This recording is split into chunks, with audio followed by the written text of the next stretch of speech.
ઇંગ્લેન્ડની inning પત્તાના મહેલને જેમ ખરી પડી. ભારત સામે બેઝબોલના નામે ઓળખાતી ઇંગ્લેન્ડની ટીમ ભારત સામે ઘૂંટણીએ પડી. ભારતે 106 રને વિશાળ મોટી જીત મેળવી અને સિરીઝની બરાબરી કરી. ભારતે વિશાખાપટ્ટનમમાં 106 રને મોટી જીત મેળવી છે. સોમવારે ડોક્ટર YS રાજશેખર સ્ટેડિયમમાં ઇંગ્લેન્ડ બીજી ઇનિંગ્સમાં માત્ર 292 રનમાં જ ઓલ આઉટ થઈ ગયું હતું. ઇંગ્લિશ ટીમને 399 રનનો ટાર્ગેટ મળ્યો હતો.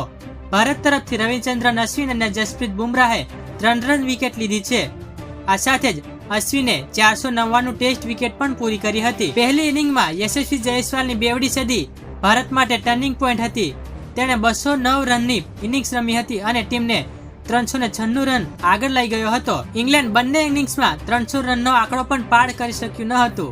ભારત તરફથી શુભમન ગિલે પણ બીજી ઇનિંગ્સમાં સદી ફટકારી હતી. જસપ્રીત બુમરાહે મેચમાં 9 વિકેટ ઝડપી હતી. તેણે પ્રથમ દાવમાં 6 વિકેટ લઈને ઇંગ્લેન્ડને બેકફૂટ પર ધકેલી દીધું હતું.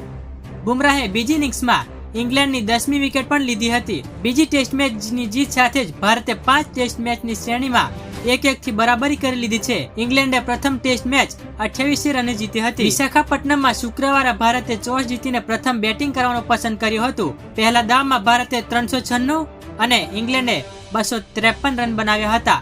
ભારતે બીજી ઇનિંગ્સમાં 255 રન બનાવ્યા હતા.